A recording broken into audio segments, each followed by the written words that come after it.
Assalamualaikum warahmatullahi wabarakatuh. Selamat datang kawan-kawan semua di channel Riam Biru.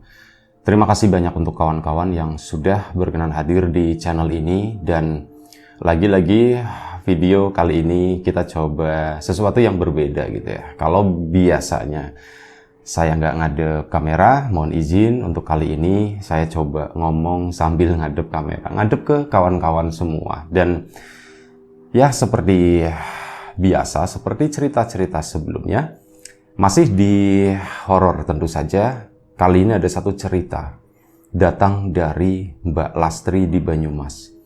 Mbak Lastri itu menceritakan tentang satu kejadian horor yang pernah dialaminya sekitar tahun 2010. Jadi pada saat itu Mbak Lastri, waktu itu malam itu ya, kejadiannya tuh malam hari. Dia itu lagi berada di dalam rumah sendirian. Nah, sebelum menuju ke cerita, ini saya coba kasih tahu dulu mengenai ya sedikit keluarganya Mbak Lastri. Jadi Mbak Lastri itu punya dua orang sepupu. Sepupunya banyak, tapi yang diceritakan kali ini itu ada dua. Yang satu namanya Mbak Irni sama yang satu namanya Tia. Nah, ini Irni sama Tia itu memang mereka tuh akrab banget, seumuran ya. Waktu itu usia-usia remaja, usia-usia anak SMA begitulah. Nah, ini si Mbak Irni sendiri itu udah putus sekolah. Jadi SMA kelas 1 dia memutuskan untuk mundur gitu ya. Alasannya yaitu menurut desas-desus keluarga katanya memang ya Irni itu nggak mau sekolah, intinya terlalu bandel gitu ya, boleh dibilang seperti itu, nakal.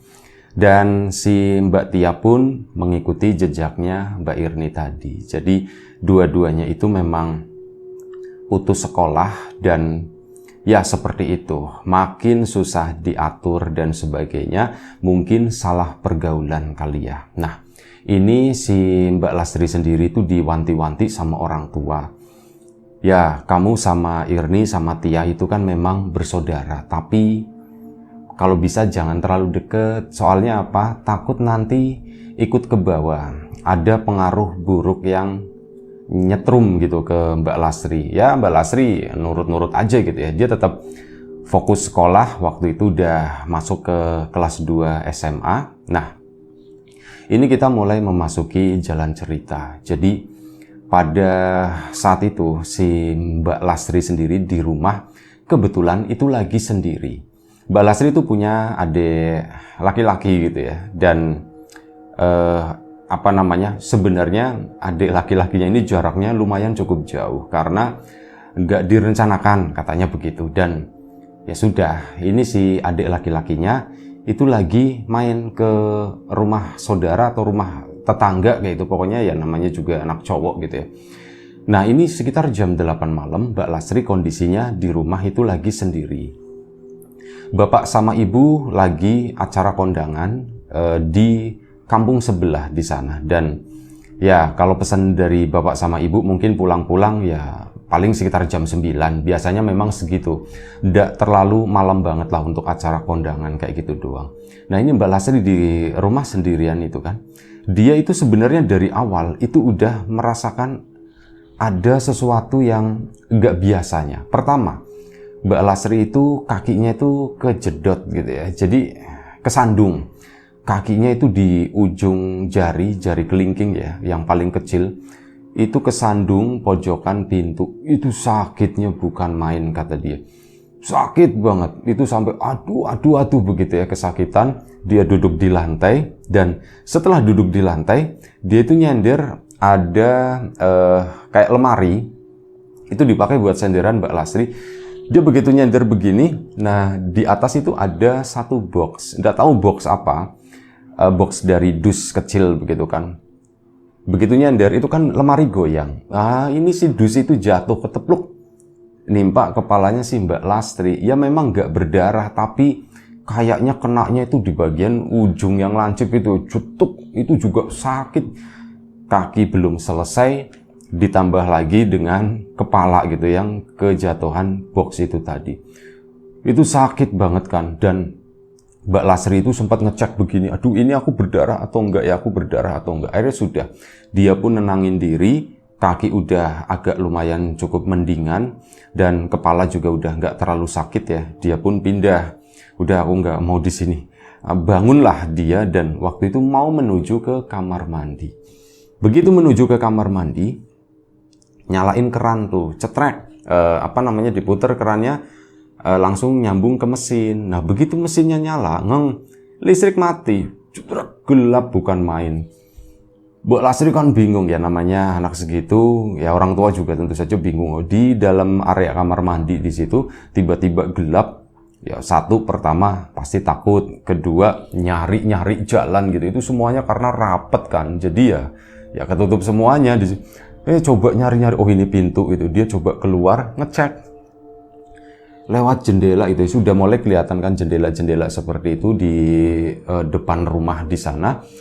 Nah, begitu sampai di ruang tengah menuju ruang tamu tersebut, ini kan kelihatan rumah tetangga itu lampunya masih nyala normal, itu kan nembus ke ke tirai gitu. Loh, di luar nyala kok, cuman di aku doang yang mati.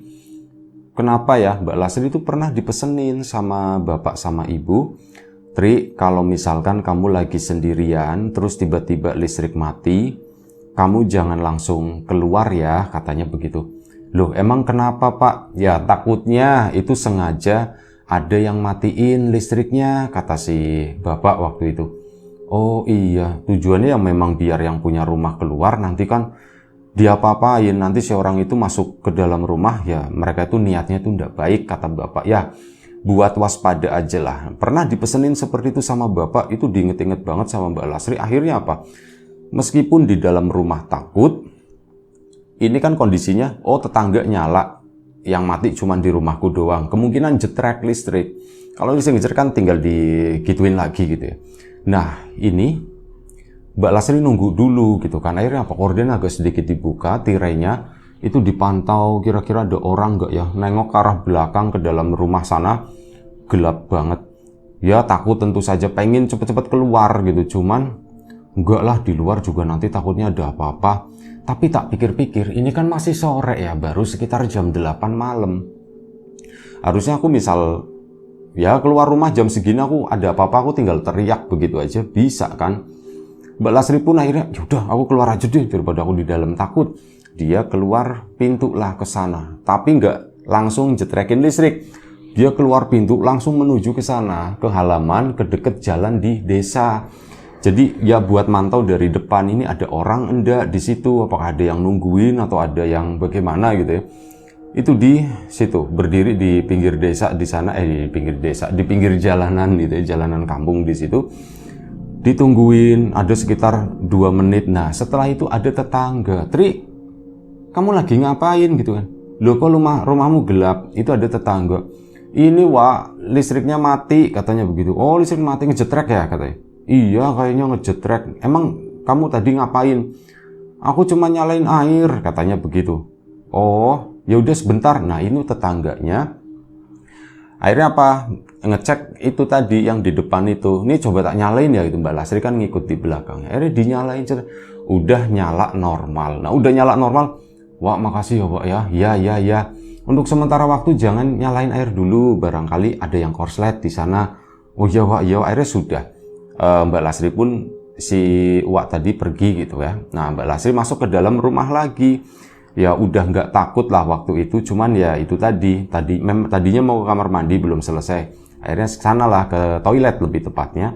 Dan ya memakai air yang ada di situ. Nah udah selesai dari toilet tadi buang air itu, Mbak Lasri kan bangun. Nah begitu bangun, mohon maaf, mungkin cara pakai celana itu kan susah gitu ya, apalagi di basah, daerah yang lantainya itu basah, kan harus cimik-cimik begitu ya, harus jinjit dan sebagainya supaya celana itu juga ndak basah. Nah coba dipakai sama Mbak Lasri, keserimpet sendiri, jatuh di kamar mandi. Itu bener-bener ya setelah jatuh bangun dipakai lagi begitu kan. Tapi dia mikir, hari ini kok aku ngalamin serangkaian kejadian gak menyenangkan ya, kenapa gitu ya. Pertama kakinya kepentok, kedua kejatuhan box itu kepala juga sakit banget, ketiganya lampu mati, ini keempat belum cukup, aku dibikin jatuh seperti ini. Ini sebenarnya ada apa ya? Mbak Lasri itu mulai dia merenung, dia pun ke ruang tengah sana. Di ruang tengah aku ndak betah, ke ruang tamu aja. Akhirnya Mbak Lasri pindah ke ruang tamu. Nah tadi tirai kan masih kebuka, ditutup lagi sama Mbak Lasri. Duduklah di ruang tamu tersebut, duduk merenung sebentar. Tiba-tiba pintu itu ada yang ngetuk. Tak tak tak tak tak tak. Mbak Lasri, tak tak tak tak tak, diketok-ketok gitu kan. Iya, itu suaranya Irni, suara sepupunya itu. Iya nih, bentar nih. Akhirnya dibuka kan sama Mbak Lasri. Nah, begitu dibuka, sereng, Mbak Lasri itu nyium baunya si Mbak Irni. Ya, dia memang, ya mohon maaf, tanda kutip ya gitu ya. Mungkin narator salah pakai istilah atau bagaimana. Cuman, Mbak Irni kan agak sedikit, ya ganjen, agak sedikit, ya nakal begitulah. Nah, nyium bau semerbak gitu ya, wangi melati dan sebagainya, pokoknya wangi-wangi flora begitulah, bunga-bungaan. Mbak Lasri sendiri langsung, wangi banget, pakai dandanan ya, pokoknya kece anak muda tahun 2010-an lah segitu. Mbak gitu kan, si Mbak Irninya tuh tampak panik. Nih kamu kenapa nih? Mbak, tolongin Mbak, tolongin. Tolongin kenapa, ada apa? Itu mbak, si Tia mbak, Tia kan sepupu yang satunya lagi ya, Mbak Tia. Tia kenapa nih? Kamu tenang dulu, sini masuk. Disuruh masuk sama Mbak Lasri, tapi Mbak Irninya itu nggak mau. Mbak tolongin, tetap berdiri di situ ya, di teras di sana. Mbak tolongin. Tolongin apa? Ayo mbak kesana. Loh kesana kemana gitu kan, kata si Mbak Irninya. Kata Mbak Lasrinya. Kesana, Mbak Tia kecelakaan, kata si Mbak Irni tadi. Kecelakaan gimana? Nah ini karena Mbak Irni juga tahu kan mereka itu berdua setipe, sehobi dan suka pergi bareng gitu kan. Lu kecelakaannya di mana? Di situ mbak, di depan. Dan akhirnya apa? Mbak Lasri kan bingung, loh aku lagi nungguin rumah, nggak ada siapa-siapa di sini. Mbak tolongin lah mbak lah, kata situ. Ya itu udah nangis, udah ya nggak tega lah, mana mukanya juga udah kayak gitu. Mungkin saking takutnya si Mbak Irni itu kan jadi pucet gitu kan. Iya si Mbak Lasrinya melihat kondisi seperti itu dia nggak tega gitu. Waduh iya ya, gimana ya ini? Ya udah sebentar. Karena darurat ya. Akhirnya bapak sama ibu bawa kunci, pasti ada kunci cadangan itu di tasnya ibu. Akhirnya Mbak Lasri pun ke dalam pakai ngambil sweater gitu. Nah udah, ya sudah, ayo ke sana. Udah pintu dikunci, keluarlah mereka berdua. Ini ada satu keanehan. Saat mau keluar, lagi-lagi Mbak Lasri itu mengalami satu musibah. Dia kesandung. Kesandungnya nggak sakit, cuman bikin Mbak Lasri itu jatuh. Jatuh sebentar, si Mbak Irni itu cuman diem, cuman ngeliatin, nggak bilang, Mbak kenapa, dibantuin bangun atau apa gitu. Si Irni diem aja. Udahlah, Mbak Lasri bangun gitu kan. Udah yuk kita lanjut. Nah, saat bilang kita lanjut, Mbak Lasri kan mikirnya kalau kecelakaan sepeda motor ya, apalagi Lasri itu jalan kaki ya, nggak pakai motor, nggak pakai apa. Ini kan harusnya lewatnya ya jalanan kampung seperti itu buat keluar dari area tersebut kan. Lah ini tuh enggak. Si Mbak Irni itu milihnya itu ke samping rumah, terus ke belakang ke sana memang ada jalanan kecil gitu ya, yang belum diaspal, yang belum kena apa-apa lah, masih jalanan tanah seperti itu kayak jalan pintas lah, shortcut dari para warga. Nah itu lewatnya malah ke situ. Loh, nih kok lewatnya sini? Iya mbak, biar cepet mbak. Kecelakaannya di sana mbak. Ayo mbak cepet, kayak gitu. Coba ditarik begitu kan si Mbak Lasrinya. Ya sudah, karena sama-sama panik, Mbak Lasri pun nurut aja. Udahlah, yang penting jalan dulu ke sana gitu kan. Dan mohon izin, mau ngopi sebentar. Udah lama nggak ngopi sambil cerita.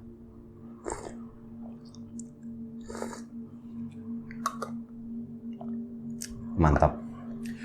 Baik, mereka berdua itu ngambil jalan belakang, jalan pintas.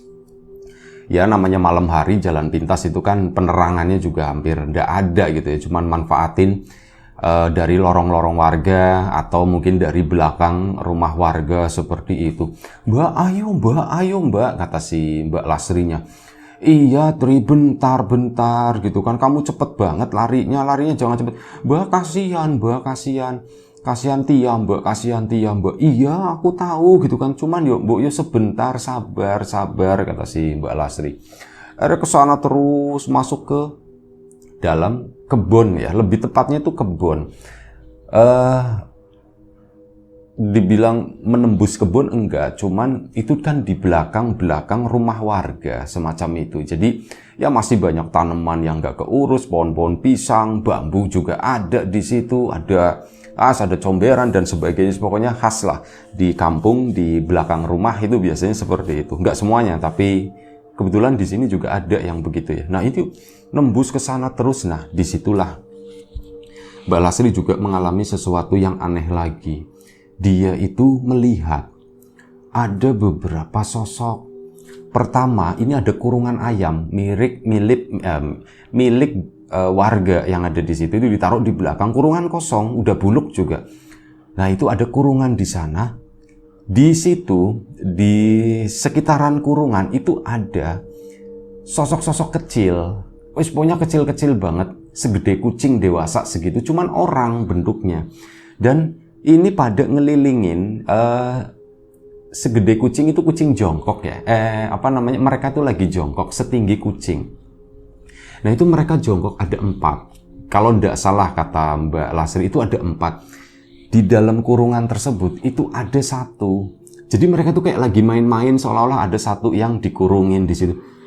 Mbak Lasri kan, nih itu apa nih? Udah mbak, ndak usah liatin yang begitu-begitu. Ayo kita ke sana, Kasihan Tia mbak, kasihan Tia. Iya nih, akhirnya dilewatin begitu aja. Mbak Lasri ngelewatin itu, apa sih ya? Ayam ya bukan, kucing ya bukan, kok kayak orang? Ya bentuknya itu kayak orang, mirip kayak tuyul semacam itulah. Nah ya kayak gitu yang dilihat sama si Mbak Lasri tadi. Terus lanjut ke sana lagi. Ada pohon jambu di sana, jambu air, jambu Bangkok kalau Mbak Lasri nyebutnya. Nah itu di sebelah kiri juga itu ada pohon jambu itu tadi, jambu air, jambu Bangkok ya. Nah di sana Mbak Lasri itu ngelihat ada sesuatu yang aneh juga. Ada sesuatu yang lagi duduk di atas di sana, itu perempuan, cuman dibilang kuntilanak ya kayaknya bukan. Soalnya kalau kuntilanak yang dilihat Mbak Lasri di film-film itu kan roknya panjang, lebar seperti itu. Ini tuh enggak, kayak perempuan pakai daster biasa, cuman enggak tahu dasternya itu enggak ada motifnya. Mbak Lasri lihat itu kayak gampangannya gitu, gambarnya itu kayak Tarsan perempuan katanya seperti itu. Pakaiannya itu kotor, lusuh, compang-camping, kayak daster begitu ya. Di bawah lutut itu lagi nangkring di atas pohon di sana. Ngeliatin kan si Mbak Lasri mau ngelewatin ya agak gimana, minggir-minggir. Nih Irni sebentar nih, itu siapa nih? Mbak udah nggak usah ngeliatin yang begitu, pokoknya Mbak Lasri nggak usah ngeliatin yang di samping-samping. Ayo Mbak, itu cepetin tolongin Tia. Akhirnya sudah, ya udah aku ngikut ke sana lagi. Sempet si Mbak Irni itu hilang, memasuki daerah yang lumayan cukup gelap gitu ya. Sana, loh Irni kemana? Nih kamu di mana nih? Ternyata nongol lagi, Mbak, ayo Mbak, cepet Mbak. Oh iya. Akhirnya ke situ, dilanjut lagi. Dan singkat cerita, mereka itu nembus satu jalan. Masih di jalanan kampung di sana. Cuman udah deket sama jalanan yang lebih lebar lagi gitu ya. Kayak semacam jalanan raya seperti itu. Nah, udah keluar ke situ ngos-ngosan banget sih Mbak Lasrinya tadi. Nih sebentar nih. Kamu nggak ada capeknya ya nih ya, hebat banget ya nih ya. Enggak Mbak gitu ya. Aku ada capeknya, cuman kasihan Tia Mbak. Iya, cuman sebentar. Ya Mbak Lasri, waktu itu aku bisa nolongin apa ya? Kalau misal memang beneran terjadi kecelakaan begitu, itu apa tempat yang sepi atau bagaimana? Enggak lah, kalau deket jalan sini harusnya ada beberapa pedagang kan di situ. Nah akhirnya apa? Keluarlah mereka dari jalan kampung tersebut. Masuki begitu keluar ke sana, itu nengok ke sebelah kiri, mungkin lumayan cukup jauh ya, sekitar 50 meter. Ini udah rame ke sana, banyak orang, Mbak itu, Mbak Tia, Mbak di sana, Mbak Tia, Mbak. Aduh, Mbak Lasri itu perasaan udah ndak enak banget. Irni sebegini, emang Tia kenapa nih? Ini emang Tia kenapa? Mbak tengokin aja sendiri, Mbak tengokin aja sendiri. Aku ndak bisa cerita, Mbak, kata si Mbak Irni. Ya sudah kalau begitu. Nah ini kan papasan sama beberapa warga ya yang mungkin tadi nengokin gitu, atau bareng sama beberapa warga yang penasaran juga dengan kejadian tersebut. Itu lagi digeruduk sama warga, Mbak Lasri kan ya jadi gabung sama warga tersebut. Mbak Irninya malah ngilang, nggak ada. Lu Irninya kemana ya? Sudahlah aku ke situ aja dulu, yang penting aku ke TKP, beneran enggak yang kecelakaan itu Tia gitu kan. Akhirnya sudah makin deket di sana si emang agak sedikit longgar dan udah dipinggirin gitu di situ. Para petugas itu belum pada datang ke sana, jadi memang didominasi warga di situ. Makin deket, ya Mbak Lasri sendiri agak susah gitu ya menembus kerumunan tersebut, dan akhirnya sampailah di sebuah kerumunan di sana, kerumunan yang sebenarnya udah lumayan cukup longgar, tapi dari sisinya Mbak Lasri itu warga karena baru datang ya, jadi kan sama-sama penasaran, dan Mbak Lasri itu melihat Tia di sana. Tia lagi duduk, lagi nangis gitu kan. Ya Tia gitu kan. Nah akhirnya ada warga, loh Mbak, siapanya Mbak? Aku sepupunya, kata si Mbak Lasri. Oh iya Mbak, ya sudah ini Mbak. Ya Tia kenapa? Tia kamu kenapa? Mbak aku kecelakaan Mbak gitu, aku kecelakaan. Tapi kamu ndak apa-apa, Ya aku ndak apa-apa Mbak, alhamdulillah, kata si Mbak ini ya, Mbak Tia-nya. Ya sudah, udah ndak apa-apa. Akhirnya kan Mbak, Mas ini rumahnya di sini Mas, di belakang. Ya beberapa tetangga juga ternyata ada yang kenalin, oh ini anaknya si ini, rumahnya di situ deket di belakang, katanya begitu. Dan udah Mbak Tianya kan memang lagi terduduk, beberapa juga luka di sana. Ini nanti nunggu ambulan, kata si beberapa warga. Dibawa ke rumah sakit dulu, dicek semuanya, katanya. Ya udah Mbak Lasri kan pasrah. Nah di situ ngelihat ke sana, ya pertama ada selentingan, itu loh satunya. Ya Mbak Lasri sendiri kan nyariin Irni kemana ya, Mbak Irni. Nah begitu sih Mbak Tianya baru ngomong, Mbak Irni, Mbak, sambil nunjuk ke samping. Ini ketutupan beberapa orang. Ke sana Mbak, itu Mbak Irni, Mbak. Loh, Irni emang kenapa ya? Mbak Lasri juga nggak ngerti kan. Akhirnya dia bangun, dilihat ada ya satu sosok yang terbujur di sana. Itu udah ditutupin koran. Udah ya pokoknya begitulah, kawan-kawan juga mungkin pernah ya melihat kecelakaan di jalan seperti itu, kondisinya tuh kayak gitu. Ya itu udah ditutupin koran, dan Mbak Lasri sendiri takut banget. Ya Tia gitu kan, Mbak Tia jaraknya lumayan cukup jauh, sekitar 1 meter. Ya ini siapa ya, ditanya begitu, soalnya Mbak Lasri juga bingung. Itu Irni Mbak, itu Irni. Hah? Irni? Masa sih? Mbak Lasri itu sempat memperhitungkan ini mana kaki mana kepala, kayaknya ini gitu ya. Mbak hati-hati Mbak, ada yang Mbak jangan dibuka Mbak, nanti ini ya, ada warga yang memberi peringatan seperti itu ya. Tapi enggak, Mbak Lasri itu aku mau lihat itu ternyata benar, itu adalah Mbak Irni. Mbak Irni dengan kondisi yang mata udah terpejam, beberapa lubang itu juga mengeluarkan darah ya, di hidung, di telinga, di mulut kayak gitu. Mungkin ada pendarahan di dalam sana, ada bocor, pecah dan sebagainya. Dan ya Mbak Lasri tentu saja shock banget, karena apa? Mbak Irni itu udah meninggal. Yang ditutup itu adalah Irni. Terduduk si Mbak Lasri di sana, dan baru beberapa kerabat itu datang ke situ. Ya ditenangin, Mbak Lasri juga udah setengah inget setengah enggak gitu ya. Intinya itu dia pun akhirnya dibawa pulang ke rumah. Ini si Mbak Tia sama Irni itu udah langsung pulang. Jadi ya diurus dulu lah di rumah sakit dan sebagainya. Nah di situ ada sempat cerita, ya bapak ibunya juga waktu itu udah pulang. Ini kamu gimana gitu kan? Ya Mbak Lasri pun cerita, Pak Bu, tadi mau ceritanya gimana ya? Irni tuh kesini, katanya begitu kan. Irni tuh kesini, terus nyuruh-nyuruh aku buat datang ke sana, katanya kasihan Tia kecelakaan, dan ternyata ya mereka berdua kecelakaan dan malah Irninya yang meninggal gitu. Bapak sama ibunya juga bingung, kayak gitu. Iya beneran, sumpah aku ndak bohong. Dan sebelumnya aku juga ngalamin sesuatu yang aneh, Pak Bu. Apa? Yaitu diceritakan masalah kepentok dan sebagainya, mau keluar kamar mandi aja pakai kepleset, udah kayak gitu. Sama si Mbak Lasri, sama Mbak Irni, saat itu juga sempat jatuh juga. Terus aku di belakang itu ngelihat yang begini, dan akhirnya kan keluarga ngumpul semua di situ ya. Termasuk beberapa tetangga mendengarkan cerita dari Mbak Lasri tersebut. Dan ada yang bilang, ini beberapa waktu udah lumayan cukup lama. Dan akhirnya bilang, itu Tri, kamu mungkin saat di belakang sana itu, mata kamu itu udah terbuka. Ya kamu bisa ngelihat itu sosok yang mirip sama Irni.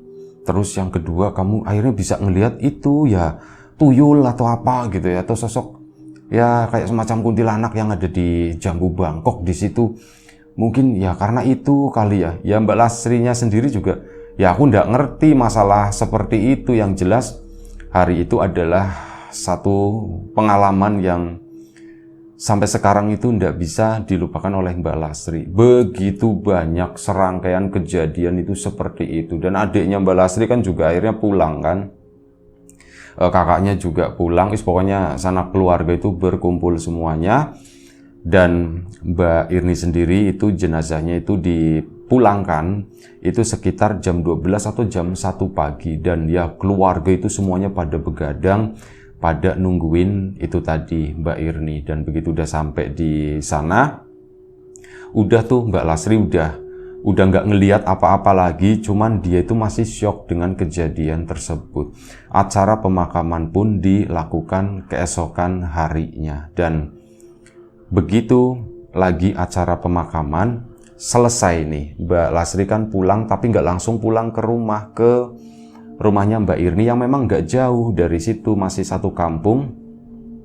Ini sepintas Mbak Lasri itu melihat kayak jalan begitu aja di ruang tengah, kok kayak Irni ya gitu ya. Itu si Mbak Tianya itu udah shock, dia itu selama beberapa hari susah diajak komunikasi. Dan Mbak Lasri sendiri itu beberapa kali masih sering dijumpai, tapi memang nggak berkomunikasi apapun, cuman kayak melihat sepintas, seseliweran lah begitu, itu Irni itu kan. Ya seperti itulah selama beberapa kali dan mungkin hampir 1 minggu, baik di rumahnya Mbak Irni maupun di rumahnya Mbak Lasri sendiri. Ya itulah satu cerita dari Mbak Lasri mengenai itu ya, satu kecelakaan yang dialami oleh sepupunya sampai meninggal dan diwarnai dengan kejadian-kejadian seperti itu. Baik, itu aja. Terima kasih Mbak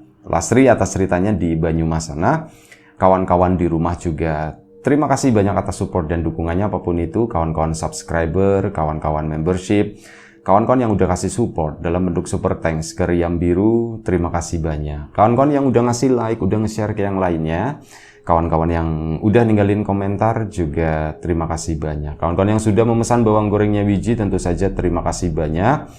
Kawan-kawan yang belum memesan, ditunggu pesanannya. Dan ya, lagi-lagi doa terbaik dari kami untuk kawan-kawan semua, semoga selalu diberi kemudahan dalam hal apapun, termasuk kemudahan dalam hal rezeki. Yang sakit segera diberi kesembuhan, yang sehat tetap dijaga kesehatannya. Baik, yang lagi mudik sekarang ini di penghujung ini ya, hari Senin udah mulai aktivitas, selamat mudik, selamat sampai tujuan. Sampai jumpa di episode selanjutnya Riam Biru, jaga kesehatan kawan-kawan semuanya. Assalamualaikum warahmatullahi wabarakatuh.